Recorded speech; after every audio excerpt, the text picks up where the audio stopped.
Okay. Good afternoon. I'm Jim Herron, Vice Chairman of the Prologue Society, and I'm delighted to welcome you all here today. Before I introduce our speakers, I want to remind you of our upcoming programs. On March 14th at 1 p.m., Imani Perry will join us to discuss her new book, South to America, A Journey Below the Mason-Dixon Line to Understand the Soul of a Nation. On April 7th at 1 p.m., Helen Rappaport will tell us about her new book, After the Romanovs, Russian Exiles in Paris from the Belle Epoque through the Revolution and War. Both books have been wonderfully reviewed, so be sure to mark your calendars. Finally, as of this moment, both presentations will be by crowdcast, but the numbers are improving. So if an in-person lunch becomes possible, we will let you know immediately. I now have the pleasure of introducing two of America's most distinguished journalists. Our speaker, Carl Bernstein, is an icon of investigative journalism who Bob Woodward has described as one of the great reporters of all time. His new book, Chasing History, A Kid in the Newsroom, is a wonderful memoir of his beginnings as a teenage copy boy and then a reporter on the Washington Evening Star. Carl will be joined by my good friend, Dave Lawrence, one of America's most distinguished citizens.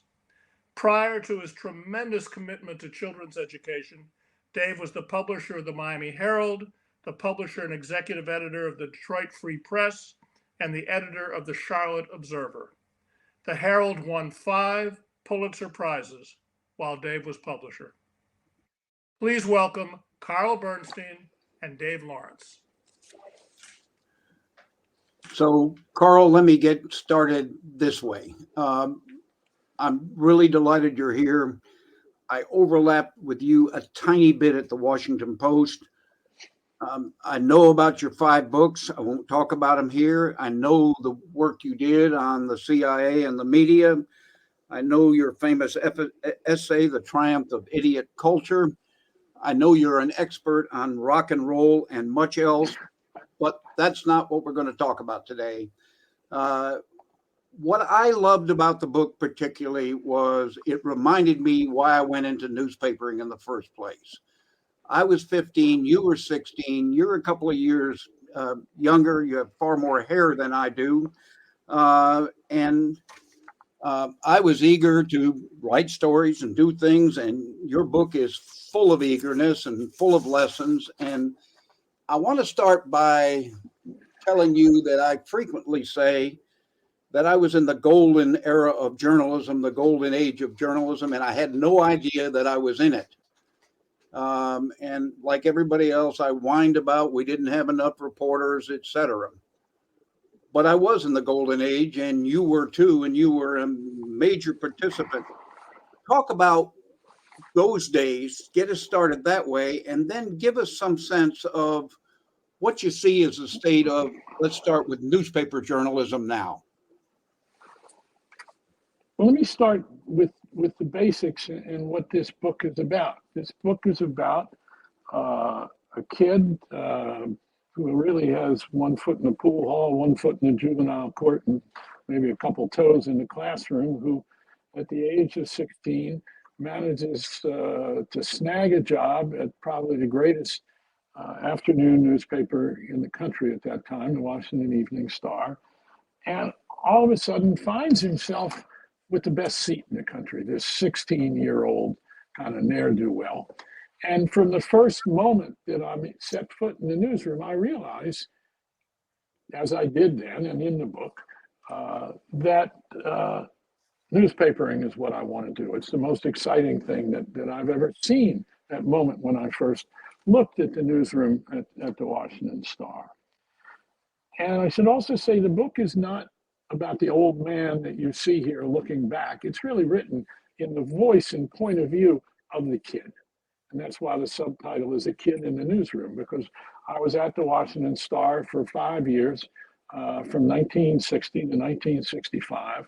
And you'll appreciate this in Florida, especially my 5 years there bracket the Civil War by exactly 100 years, essentially a century later. And so, and it's also, there are three major characters in the book, really. Myself, the kid, a great city editor named Sid Epstein, who taught me pretty much as I know about being a newspaper reporter. I've had two great editors, Sid Epstein and Ben Bradley of the Post. And the third character is really the city, the capital of the United States, but also the city that I'm born and raised in, the back streets and the alleys.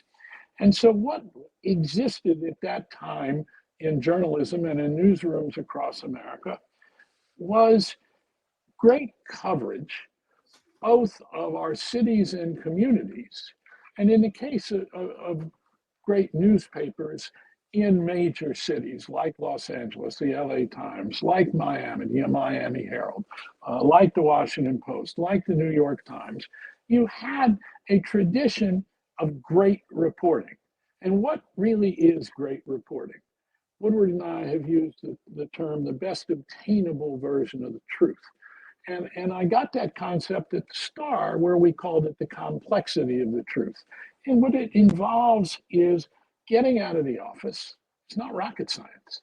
Getting out of the office, making sources, taking good notes, being on the scene, being persistent, using common sense, for instance, as we did in Watergate. And it's a tool I learned at the Star. You don't go visit people in their offices where they're going to be subject to intimidation, if that's the kind of story you're going to do, or their boss is going to be listening. You go and knock on their doors at night. So there is a tradition in newspapering, real newspapering and real reporting, of going out and talking to people, being a good listener. And that's another thing. And it's not just about any golden age, it's throughout, I think, our journalistic history, that very often reporters turn out to be lousy listeners. That they go in and see a subject of a story, a participant in a story, they stick a microphone in his or her face, they get a good quote, and they're out the door. One of the things I learned at the Star, from of all things, a great police reporter who's a character in here, he would bring the firemen and policemen on the scene donuts, give them coffee. He wouldn't run away the minute he thought he had a good quote. He'd stay there, and he developed an empathy with the people he's covering, and getting many sources to do the story. So what I'm getting at is that kind of basic reporting and those techniques that Woodward and I came to call the best obtainable version of the truth. They existed at the Washington Star. They existed for this kid to learn. They still exist. It's a question of willingness of news organizations to use those techniques, and of reporters and editors. And so we do so much decrying in our profession today. Yes, we've lost our local newspapers, most of them. We don't have but half a dozen good local newspapers in America today, perhaps. We have the internet, which is a great tool, a great tool. If Woodward and I had had the internet, we have Google to look up things on the internet. If Woodward and I had had that during Watergate, we would have saved ourselves hundreds of hours of having to look for clips in the library, of having to, not having instantaneous ability to find out phone numbers and addresses. It's just a tool. And far too often today, I'm giving a long answer to set the table here for our discussion. Far too often today, young reporters and editors who are supervising them think that reporting a story means going on Google, looking at the information that's there, making a couple phone calls on a cell phone, and staying in the office. Or if they're going to the scene of a story, just getting a good quote. You mentioned the idiot culture piece that I wrote in 1992 as a cover story for the New Republic. What it was about was the coming dominance of, in our media, and the Murdoch media particularly, New York Post with its great influence, increasingly the agenda of, quote, media became manufactured controversy, sensationalism, not an idea of the best of, and again, this does not apply to our great news organizations, but manufactured controversy, sensationalism, trying to get good quotes to stir up trouble rather than to go deeper for the best obtainable version of the truth. So that's my long-winded answer. And what you see in this book is this kid who the first day that he went to work at the Washington Star was introduced to 3 Pulitzer Prize winners, all of them women.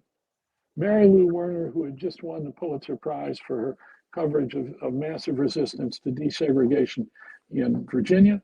Miriam Ottenberg, a great investigative reporter, and Mary McGrory, the great writer who subsequently became my colleague at the Washington Post. Carl, you had the ability to do scut work, little things that turned into big things. You ended up at the parade for John Fitzgerald Kennedy. You're a kid, as the book says, but you were willing to do those kinds of things. And besides, ultimately, you could type 90 words a minute. Talk about the extra advantage of your eagerness, your alacrity, and your typing skills. Now, I was going to say it's no hardship to be told by the city editor of the Washington Star, hey, go to 4th and Pennsylvania Avenue and watch the inauguration of the President of the United States and call in some notes. And I'd only been at the paper about two months. And in fact, there's a scene earlier than that. I've been at the paper a couple of weeks. And again, I'm a copy boy. It's the lowest rung on the ladder. And the city editor says to me, go out to Burning Tree, Bernstein, the country club. The President of the United States, Dwight Eisenhower, in the last days of his presidency, is sinking putts on a putting green at Burning Tree. And we've got a photographer out there. I want you to bring the rolls of film back.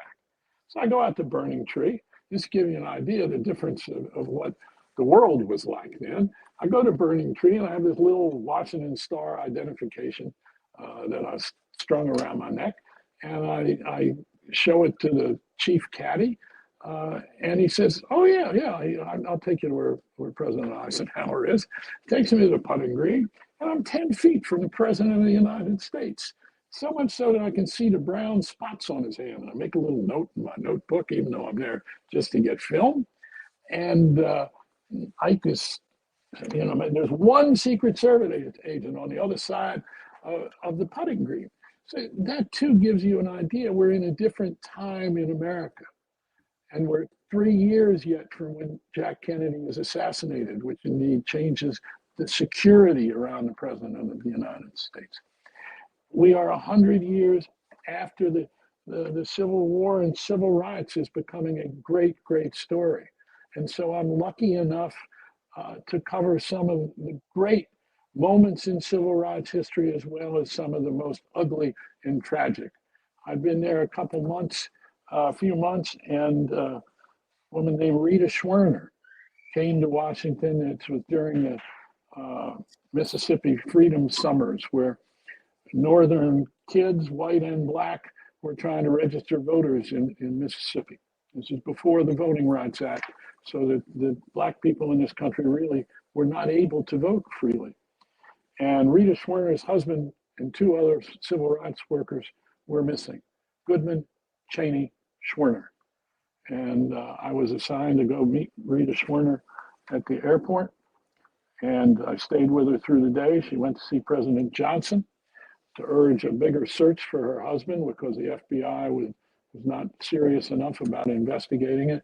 And it is one of the most moving, awful things I ever covered. 3 weeks later, Cheney, Schwerner, and Goodman were found shot dead underneath a levee in Mississippi, shot by Klansmen. In Maryland, where I lived after I was 11 years old on the other side of the Washington, D.C. line. Demonstrations in Montgomery County, Maryland, where I went to high school, to integrate the business district. I went to segregated public schools in the capital of the United States. And people don't realize the capital of the United States was a Jim Crow town until Brown versus Board of Education. I went to a segregated public school in the capital of the United States. So this is the panoply. This is the template of what this kid is seeing and doing. And I got to cover a lot of civil rights. And And as you say, the first weeks at the paper, the city editor had taken a little notice of me because I had done something you don't do. I'd been up in the composing room where this type is set, and I had touched a piece of type. I didn't know that you're not supposed to touch a piece of type, and the composing room foreman took the type of the whole Metropolitan page and took his arm, and it all went to these thousands of shards of type went to the floor. Why? Because I had touched a piece of type, which was the sphere of the International Typographical Union. Nobody is permitted to touch type except a member of the ITU. So And the city editor, how did Sid Epstein react to that, and what was the lesson here? he said, "Kid, go downstairs." He came and his face got red. And he's an amazing character, Sid Epstein. He wore these sherbet color, like this pink shirt that I'm wearing because we all were down in Florida. And I thought that I'd try to fit in down there. And he wore these sherbet colored shirts, most elegant man, but not strutting like a peacock, but beautifully dressed in wingtip shoes. You can imagine him in the composing room next to all these printers with smocks and ink all over them. And he says, "Kid, go downstairs and go to my office." And so 10 minutes later, he comes down and he says, "Kid, what do you want to be when you grow up?" I said, "A reporter." He says, "Why do you think you can be a reporter?" I said, "Well, I took a journalism class in the 10th grade. I've already been doing some assignments at night covering Citizens Association meetings. I've always been interested in secrets. My parents were left-wing people who really suffered during the McCarthy era, and there were a lot of secrets about that." And he said, "Kid, I want you to promise me one thing." I said, "What's that?" "That never again in your life will you touch a piece of hot type." I said, "Okay." And he explained to me what had happened. And then he had, this was in about January 15th. And then he had this huge roll of paper from the teletype machines. And he printed on it, he typed on it all the assignments for covering the inaugural day parade. And to my utter surprise, he said, "Kid, you're going to cover the parade. I'm going to send you out to cover the parade. You don't do anything but watch the crowd, take notes, and call in what you see to a rewrite man." And so I got to cover the inauguration of the President of the United States at age 16 on January 20th, 1961.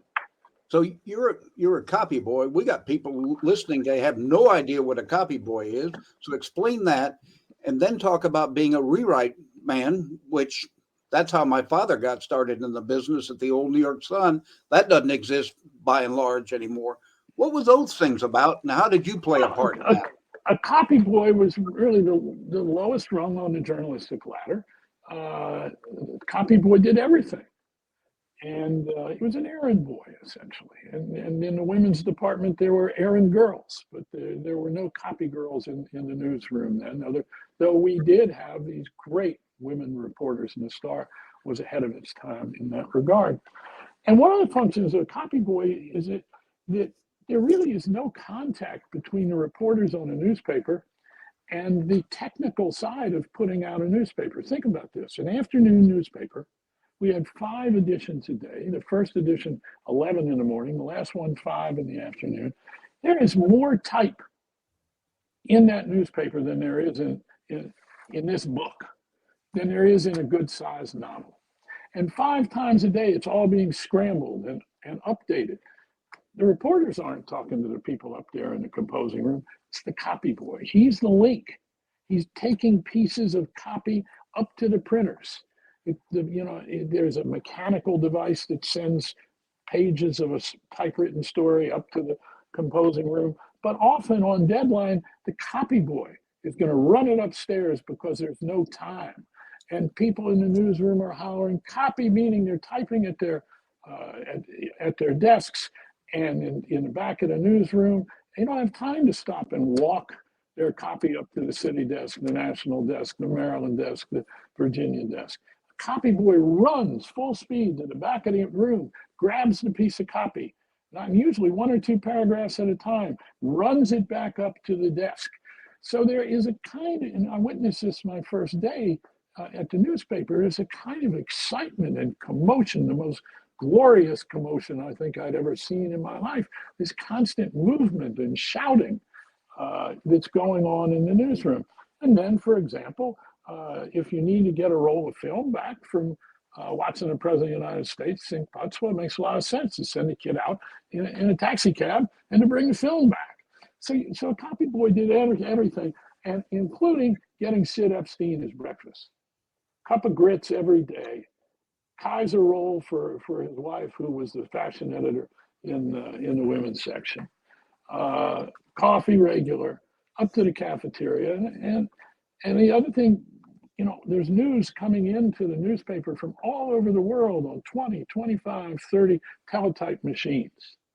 And so there would be one or two copy boys in the so-called wire room, ripping off the copy, taking it to the appropriate desk. And if there was a huge story, it would be 4 or 5 bells on the AP machine, the UP machine, United Press, Associated Press machine, telling you that the story was urgent. If it was really important, it would be a bulletin, and there'd be 2 more bells, almost like a firehouse. The number of bells would increase as the fire got hotter. And then there were 10 bells, which meant flash, which was a story of huge importance. And of course, on November 22nd, 1963, the assassination of Jack Kennedy, that was a flash. So people would be at the newspaper who were rewrite men, and you're out in the field. This doesn't exist anymore, really. What was that all about? Well, how did you play a role in that? Well, because again, you have these deadlines to get the story in the paper. And you had 5 editions, right? And you got 5 editions. So if you're at City Hall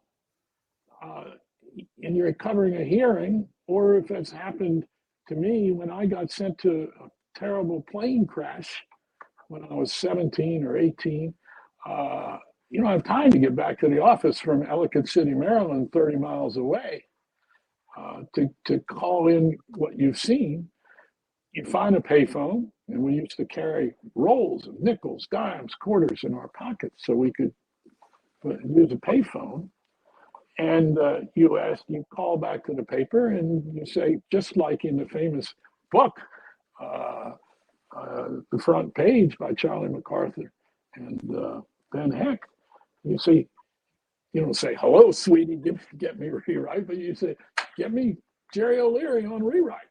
That's who I'm supposed to call my notes into. And so Jerry O'Leary, great rewrite man, I call in my notes at a plane crash to him. A terrible, terrible scene. Or on inauguration day, I called in my notes to a rewrite man named Herman Shaden, who was so skilled at writing on deadline and with such beautiful language that he was called the magician.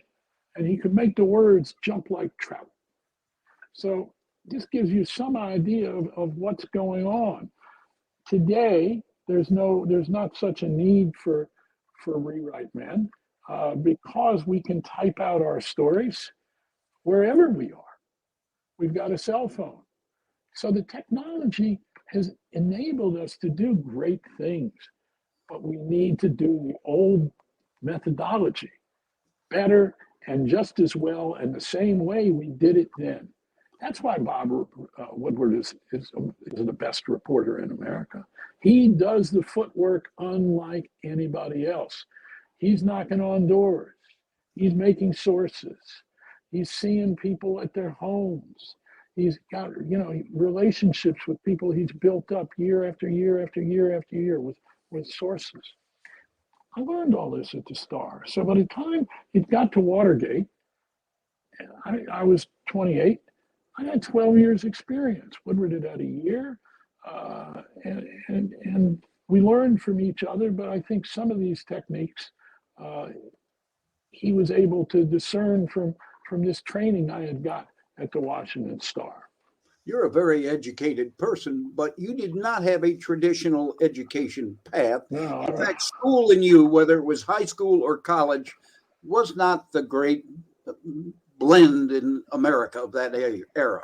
No, I barely graduated from high school.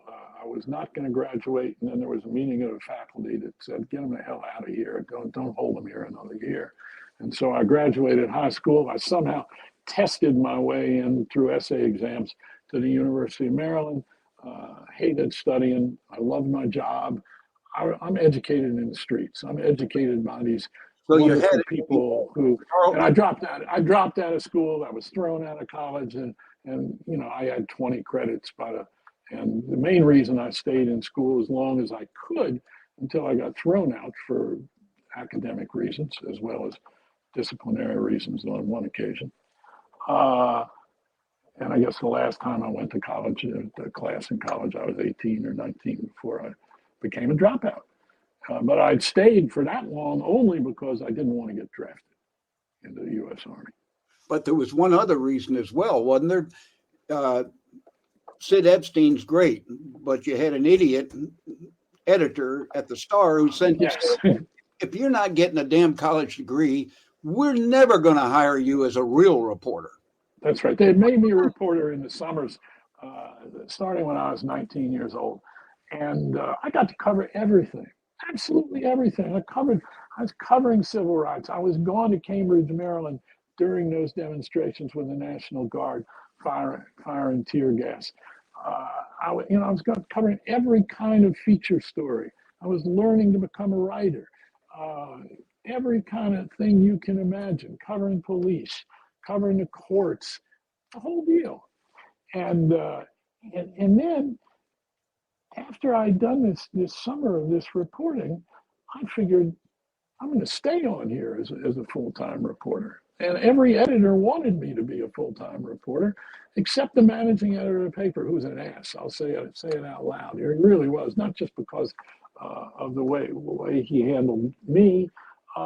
He was more interested in being presiding with his cronies over a meeting of the Associated Press Managing Editors Association and stuff like that. And he had a special chair with a monogram on it from some convention of managing editors, but he wasn't much of a managing editor. And so so it came time, they're starting to hire people from the Ivy League, particularly, and recruit reporters by 1963, 64, 65. And also, when I went to work at 16 as a copy boy, I was still 3 years younger than almost all the copy boys. And when I was made a reporter when I was 19, there was no other reporter who was 24. I mean, so there was, which is a lot of years in that gap when you're young. And so their managing editor, Sid Epstein, goes to him and said, you know, well, we're hiring 4 new reporters, but we really only need 3 because Bernstein is doing the job out there. And the managing editor, no, he's got to graduate from college. And Sid, who himself is a dropout, as is a Pulitzer Prize winner, Mary Lou Werner, et cetera, as are these great rewrite men. They're all dropouts, or many of them were in that age. Not most, but many. And managing editor Bill Hill says to me, and it became a kind of famous quote that people would use in the newsroom. He'd say, Bernstein, you really put your shoulder to the wheel, but experience is no substitute for the training program, which was a 3-month thing that where new reporters tested out various beats and learned how to cover certain kinds of stories. I'd done it all. But he said, experience is no substitute for the training program. So I decided to leave the paper in 1965 because it was clear they wanted me to graduate from college and it wasn't going to happen. So the Star doesn't exist and hadn't existed for 4 decades, was a great newspaper. A couple of things that I can think of from the book. Number one, the morning newspaper came to dominate in America. Factory towns were sort of gone. And then there was the business of the comics and who had the comics. Talk about that. That's right. Well, what really let's talk about the demise in newspapers in America for a minute, because there's a myth about it that it was the internet that killed newspapers in America. And David, I'm sure I think you'll agree with this. Yeah, I do. Before there was an internet, chains like Gannett came into town, like Ritter, many of these chains came into towns, often towns that had two newspapers, community owned, and they bought up one of the papers. And then they started to strip the paper of it. Let's say a paper had 50 reporters, 30 reporters, they'd take it down to 10 and use the paper just as an advertising vehicle. And this happened all over America. And if there were two papers in the town, they'd strip one and then get into an operating agreement with the other for printing to save money on printing, sort of joint mechanical operations, and then they would buy the other paper and they close it. All over America. Am I right about this, David? This happened all over America. Although I want to say on behalf of Knight Ritter, where I worked for 4 newspapers, Jack Knight, whom I knew well, would not let us ever call it a chain. A chain was a bad word. And I think Knight Ritter had a pretty illustrious record. But they did, but they also changed, they did close some of the papers. And it was but you're right about Knight Ritter being better. And so if I misspoke there, Gannett was the worst. But there are a good number of these chains that did this. And so by the turn of the century, newspapers in America, and now we have the internet starting to be a factor, newspapers in America averaged a 19% profit a year. We think of them as dying. No, they were income producing vehicles while their content had shrunk. And then came the internet, which was really the death knell eventually, because of the way news could be delivered, looked at by readers so conveniently at home. And so there you have that change. But I want to get over this notion that just the internet killed newspapers. Totally. So the Star for generations was the dominant newspaper. Right. So to go directly to your question, something happens. That's right. For many years, the big paper in the 20th century and mid-century, Washington, was called the Times Herald. Published around the clock, actually. And but its dominance, certainly it dominated the Washington Post, which was the other morning paper. And in 1954, 6 years before I came to the Star, the Post bought the Times Herald. And Eugene Meyer, the father of Katharine Graham, he had decided he would buy the Times Herald. He would get the whole morning market to himself. The Washington Post had a masthead, an equal type for a little while, so the Washington Post and Times Herald. Then it started to shrink. The Times Herald part started to shrink. And within a couple of years, it was just the Washington Post again.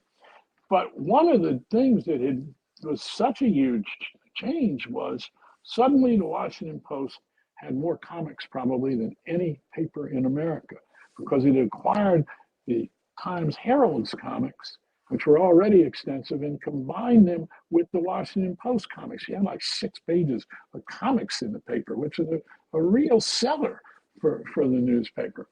And the Star, by then, the management of the 3 owning families of the Star, or down to 2 by then, had become a little arteriosclerotic in their, certainly on the business side, not on the editorial reporting side.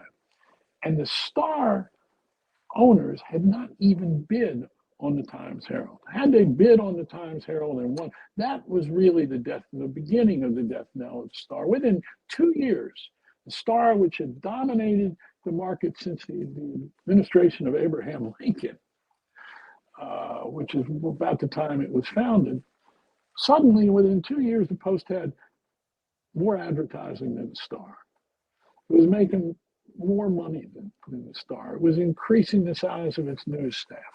And the Star's earnings were going down and down, and people were moving to the suburbs, and it took a long time for the trucks to get out to the suburbs. Meanwhile, television news was starting to be a regular part of the way people got their news. So all these things contributed to the downfall of the Star. Carl, what makes a great boss? You mentioned two people, Ben Bradley, for whom I worked as well, and Sid Epstein. What made them great editors for you and so many other people? Letting their reporters loose. And if the reporters came back with less than the facts, or in any way tried to manipulate those facts, then they came down on you. But if you look at the movie All the President's Men, or you watch, or you read the book All the President's Men, you see this 28 and 29-year-old kid, me and Woodward, with the whole reputation of the paper hanging on what we're doing, and in war with the President of the United States, who's attacking us daily. Woodward, me, Bradley, Catherine Graham, attacking us daily, saying we're printing innuendo and all kinds of You had a lies. hell and of this, that, and that. an owner who supported you, though. Well, that's exactly right. Both the editor and Ben Bradley.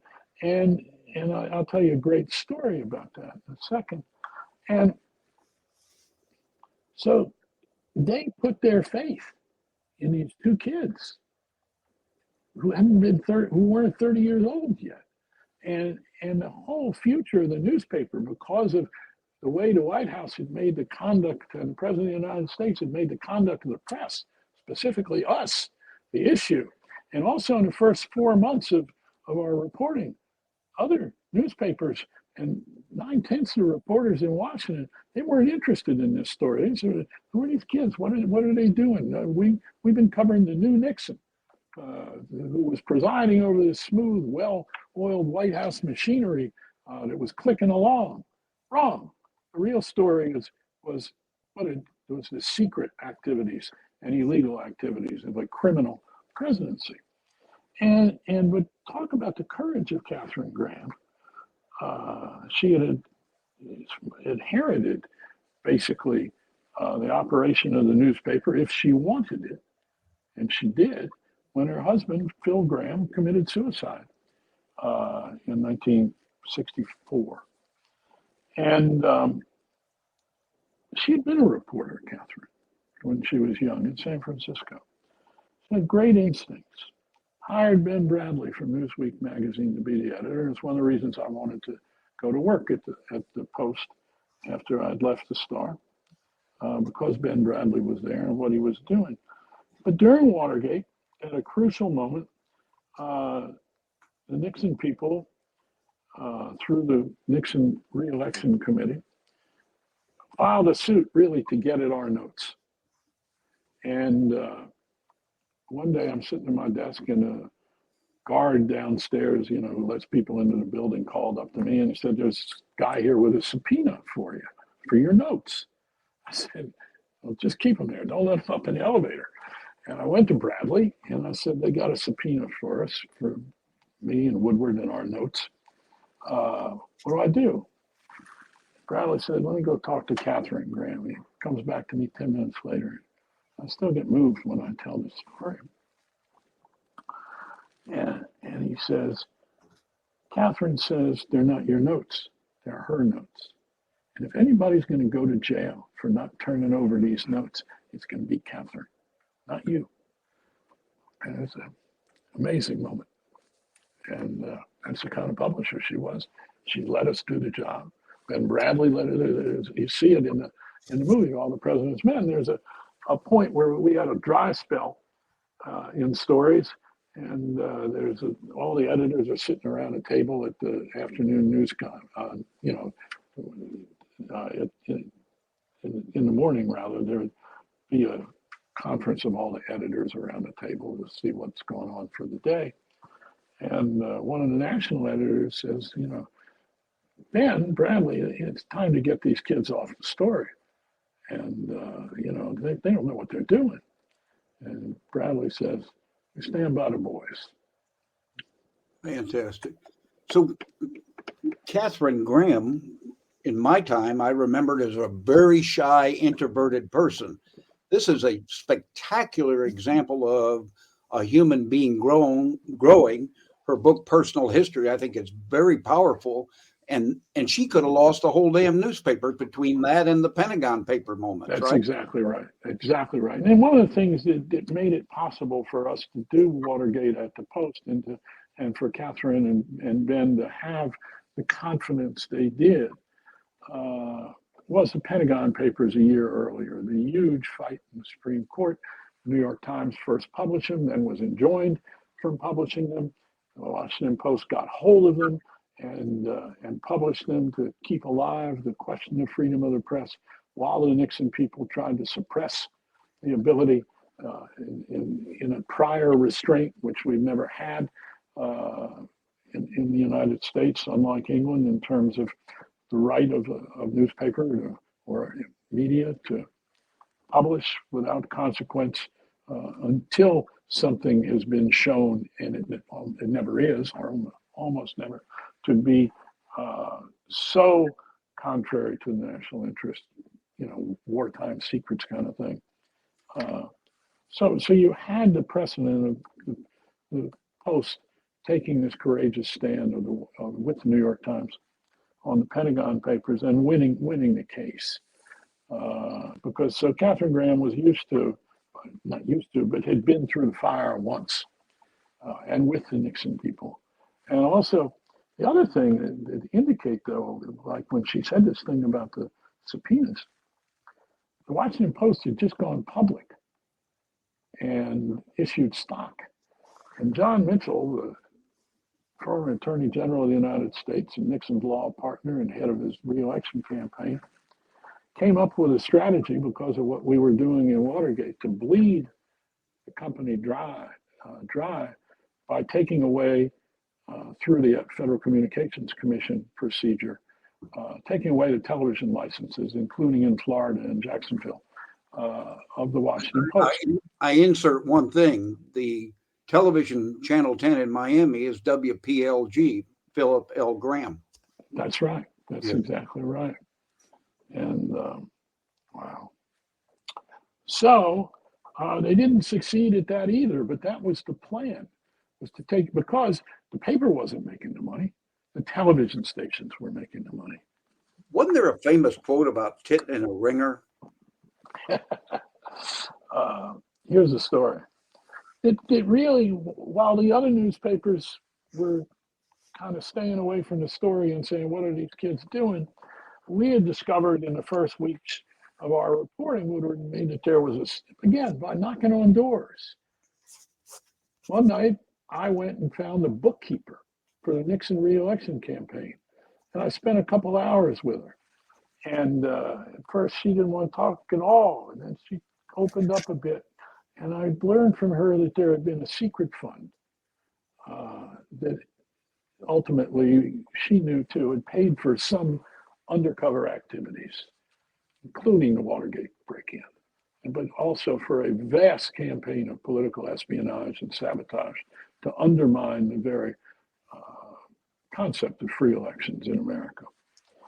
And this bookkeeper told us, and then Woodward and I went back the next night to talk to her, and she told us 5 people controlled that fund, the secret fund. And it was $700,000, which would be, I don't know, $6 million today, $5 million. It is a huge fund for secret activities to undermine the opposition party, which is what Watergate part of it was about.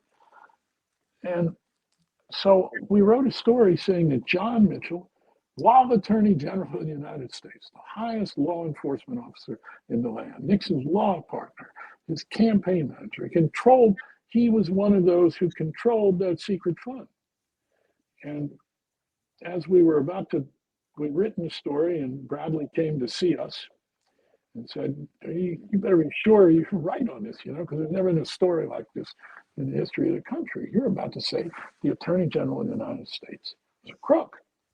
And we took him through and said, look, we got it from several sources, including the treasurer of the Nixon campaign committee. And he said, okay, go with the story.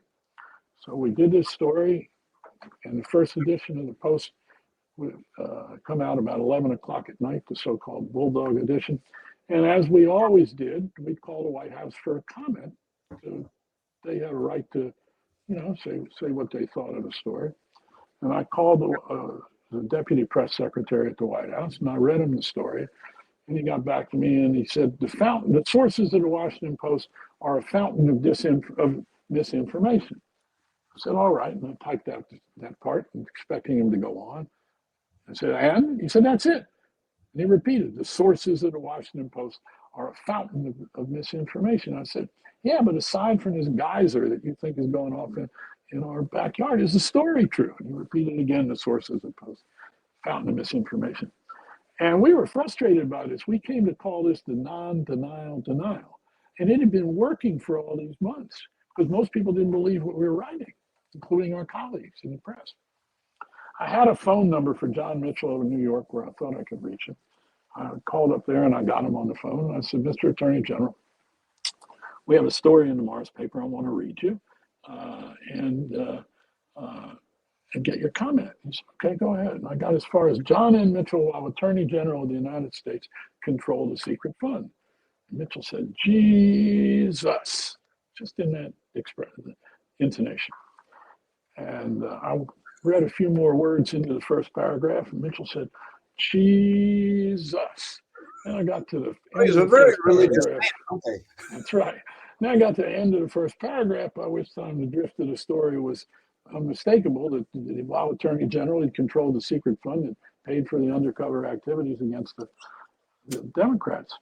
And he said, Jesus Christ, all that crap you're putting it in the paper, if you print that, Catherine Graham, is going to get her tit caught in a big fat ringer. Type that out. And then he paused.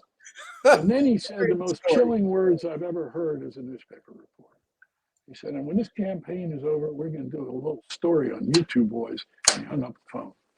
And the threat, at the time, I didn't know if it was a physical threat. I couldn't it was to intimidate, the idea of intimidating the Post. So I went back to my desk, to another desk, actually. I don't know why I did that. I went to another desk. I think because I didn't want anybody in the newsroom to hear me. And I called Bradley at home. I said, Ben, you're not going to believe what the Attorney General said in response to the story. And I told him. And Bradley said, he really said that about Catherine? And I said, yeah. He said, you got good notes on it? I said, absolutely. He said, well, put it all in the paper, but leave her tit out. And Wow. Great. the next morning, Mrs. Graham came by my desk and said, Carl, do you have any more information for me? Wow. Carl, so these are extraordinary stories, but you didn't start that way. You ended up that way. But I can remember a story in the book about you're going to a home, which reporters frequently did. Somebody died in the family, and you're the guy who's got to get the picture. Well, And this is another thing. all of that. Well, it's a great lesson and terrible lesson. One of the things I did as a copy boy, and then later, when I went to work there, I was like 5'3" and freckled, and still growing, and copy boys were often sent on to get pictures of the deceased when there had been a car crash. They go to the home of the people, and I became kind of, Sid Epstein realized, because I was so innocent looking, as opposed to the reality of it. I was good at this. I could, talk to the people under these terrible circumstances, not cynically at all. And one of the things I learned is people want to talk to you if you let them tell the truth. You give them the opportunity. And of all things, they wanted to talk about their brother or sister or mother or father who had died, usually under tragic circumstances, if I was sent out to get them. And one day there, when I was still 16 or 17, there had been a drowning of two kids who lived in Washington. They'd been up in Charleston, West Virginia, in a swimming hole with a kind of camp situation. And these two kids had drowned, one trying to save the other. And they lived in Northwest Washington. And Sid Epstein said, kid, go out, get a picture of these two kids. And I got to the home of the first one, A man in his early 30s answered the door, and I said, "I'm sorry to bother you. It's a terrible moment like this. And but I'd like to come from the Washington Star, and could we have a picture of your brother to use in the newspaper?" He said, "Sure." Came back a few minutes later, gave me a picture of a guy who was in his 30s. And I said, "No, there must be some mistake. Do you have a picture of your brother Bobby?" He said, "Oh my God, what happened?" And I started to put something together in my head because of the name. And I had no choice but to tell him what had happened. The boy who had drowned, who was 16, had another brother who was a DC cop who had been killed 2 weeks earlier by a robbery suspect. And I'd tell him the story of the death of his younger brother. And I went back to the newsroom. And of course, meanwhile, I got the picture of the 16-year-old. And I said to Sid Epstein, "I don't think I can ever do this again." And it's just too much intrusion and a terrible moment in people's lives. And I kept doing it. But the lesson of it was, and Sid said something to me about it, and I'll tell you another thing he said, was to go there with all the humanity that you possibly could. It was news. Don't be intrusive. There are more important things perhaps than bringing back the picture if the situation demands it. But try your damnedest to get the picture, and I did. And I did it time and time again. And on another occasion with an obit, I got the middle initial of the daughter of the deceased wrong. And Sid called me over to this chair on the city desk and told me to roll my chair over from where I was. And he said, "Kid, most people, when you're writing an obit, it's the only time in their lives they're going to deal with a newspaper. You got to get it right. And you got to double check it, because this is really one of the most important things in their life. They're traumatized. You need to treat them with all the respect that you would treat with the President of the United States." And it stuck with me. And one of the things, and here it goes to what Woodward, one of the things about this book is, I said it's not that it's a kid in the newsroom. There's a picture of me, age 16 there. And one of the things I learned right away when I went to work there was about the responsibility of a reporter and what you were in that newsroom. But this whole notion of you're dealing with real people, human beings with real emotions. You have a responsibility to them. Even if they're telling their story and you think they're lying, you got the opportunity to go to somebody else and get more information. And if it turns out they're lying, you'll deal with them. But you're dealing with people. And you see in this book, though there's not a word in it about anything that happens after 1965 with me.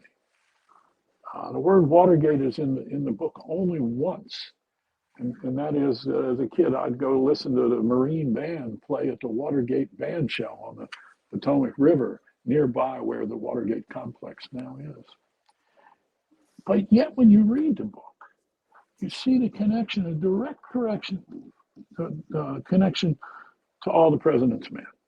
You tell me, you read the book, but I didn't even realize when I was writing it quite how resonant that was. That the techniques and what the kid is learning are what enables him to cover Watergate. I so remember the lessons for myself, including if you can't get somebody's name exactly right, then I can't trust anything else in the story.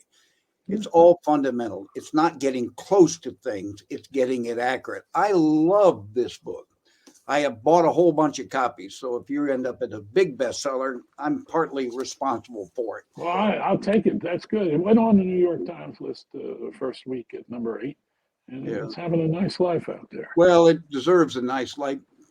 We have 3-4 minutes. Would you give us some sort of closing thoughts, Carl, on what you think the state of journalism is? What kind of optimism you see? Are there going to be more than 4 newspapers in print in the next few years, 7 days a week? What's your optimism and pessimism about all of that? Well, I mean, I love that there still are 4 great print newspapers where you have the opportunity to page through it. I mean, I think one of the things that happens with the internet is that we without that whole paper to go through, we don't spend as much time with it. We don't look at everything that's there online. We kind of stay with, pick and choose a little bit. We don't see the headlines and the pictures that go with it of the whole newspaper. At the same time, the internet is a great vehicle for delivering news and up to the minute news, and it's got some real advantages as a delivery system over a printed paper. I enjoy the printed paper, but there are only 4 great ones left, perhaps.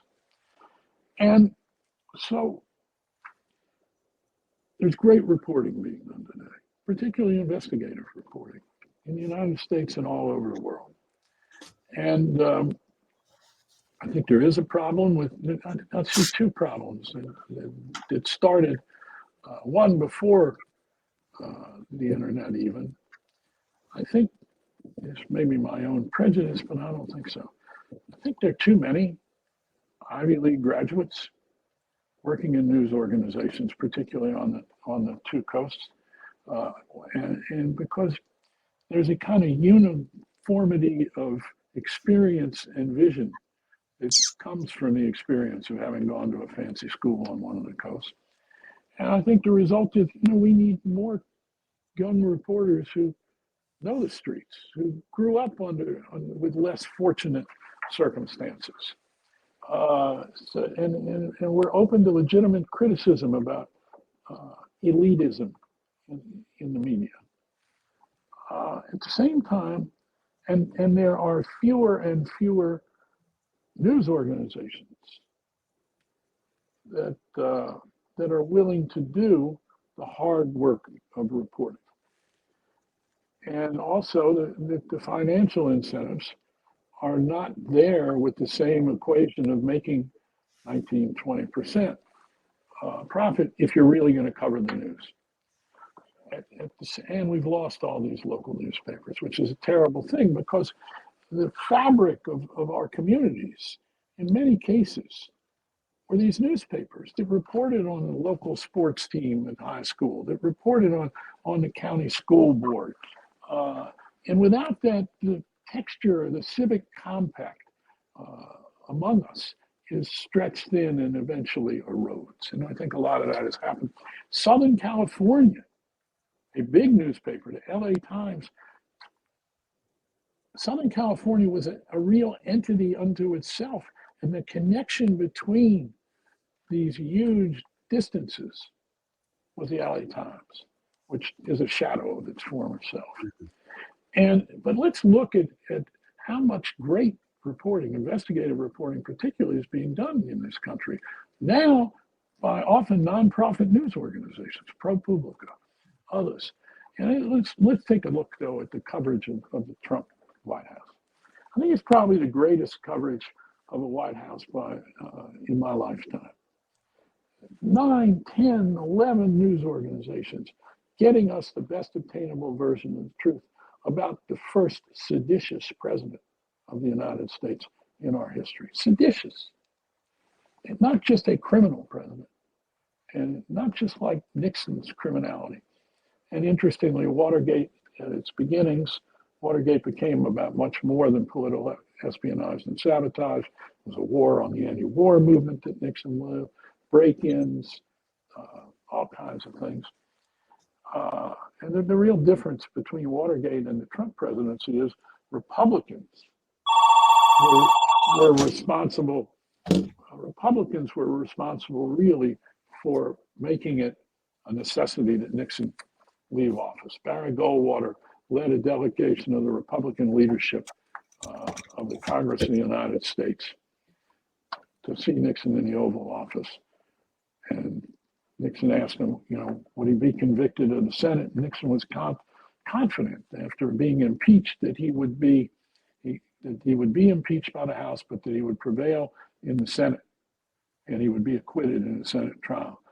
Goldwater looked at Nixon and he said, Mr. President, you might have 4 or 5 votes right now, and you're never going to have mine to be acquitted.